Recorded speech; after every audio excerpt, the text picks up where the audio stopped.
O Mundo se Despedaça, do nigeriano Chinua Achebe, foi o 12º livro de 2026 e ele é um livro de 1958. Então, esse livro, o Chinua Achebe, ele é considerado o precursor do romance moderno nigeriano. Um livro bastante antigo, né? É um dos primeiros, assim, da Nigéria. Então, o que vai falar sobre o que vai falar O Mundo se Despedaça. Então, esse livro aqui é uma coleção da TAG, e eu também, há bastante tempo que eu ouvia falar sobre ele, sabe? Então, esse livro aqui, assim como o livro da Chimamanda, ele é um livro que ele vai trazer muitas informações sobre a Nigéria, né? Que a gente conheceu os costumes daquele país. Só que aqui, esse livro, ele vai se passar numa época em que ainda não era a Nigéria propriamente dita, né? Então aqui era antes da colonização, mais especificamente o momento em que os colonizadores chegam na Nigéria. Esse embate entre a religião tradicional deles e a religião católica aparece já no Hibisco Roxo, né?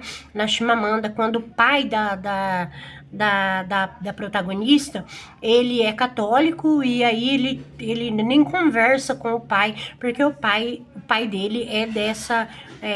não aderiu ao catolicismo, e ele pratica os rituais,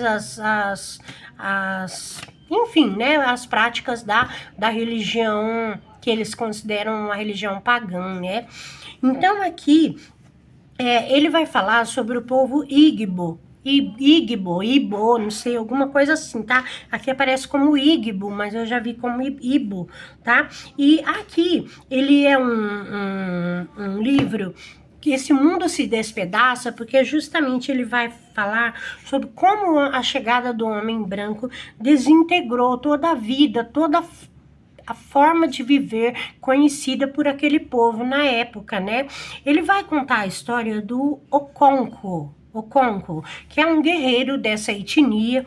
E o Okonkwo, ele se torna um guerreiro muito respeitado. Ele quer enriquecer, plantar inhame, né? O inhame é algo até que eu volto a comer quando eu começo a ler livro da Nigéria, porque o inhame é a base, assim, da alimentação da Nigéria, né? Pelo menos que eu conheço, assim, dos livros, né? Eles têm muita culinária deles, muito baseada no inhame. Então, essa época, a riqueza deles era quem tinha maior roça, o maior que guardado, mais inhame guardado, né? E então o Okonkwo,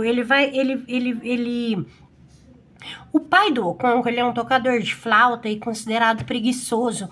E então o Okonkwo vai crescer com isso, de que ele precisa ser forte, ele precisa ser rico, ele precisa ter 3 esposas, ele precisa ter o próprio compound, lá que eles chamam, né? Que era o lugar onde eles viviam ali.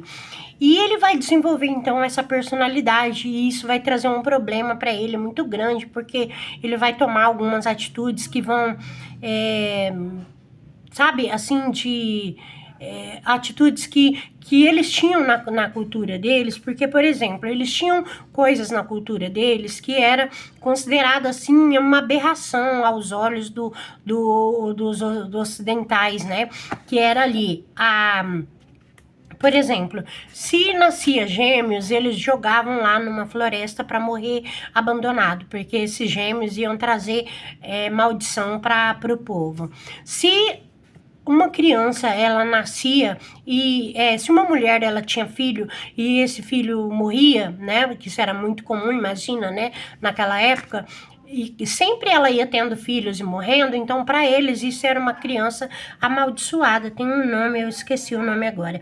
Era amaldiçoada. E aí então essa criança tinha que ser uma prática bem assim intensa, né? Porque essa criança tinha, quando morria, tinha que ser retalhado o corpo dela para que ela nunca mais voltasse para aquela mulher, porque eles acreditavam que era o mesmo bebê, que voltava sempre e não queria viver e acabava, então, indo embora, né?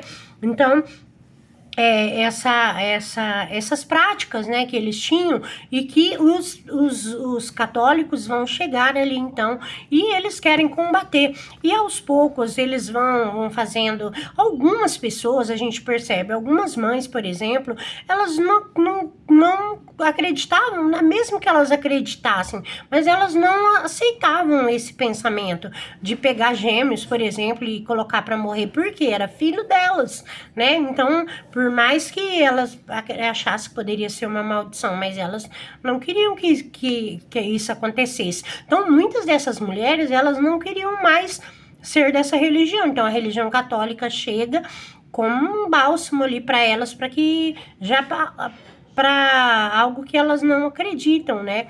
Então, muitas pessoas começam a aderir a essa nova religião, mas a gente percebe que não é só religião, né? Essa religião chega e com ela eles vão criar um novo sistema de governo, e ali, pelas bordas ali, a gente já sabe o que eles queriam, na verdade, né? Então é isso, olha, é um livro que, assim, é um livro muito facinho, fácil de ler, muito gostoso e com muitas informações sobre a Nigéria. Então vale muito a pena.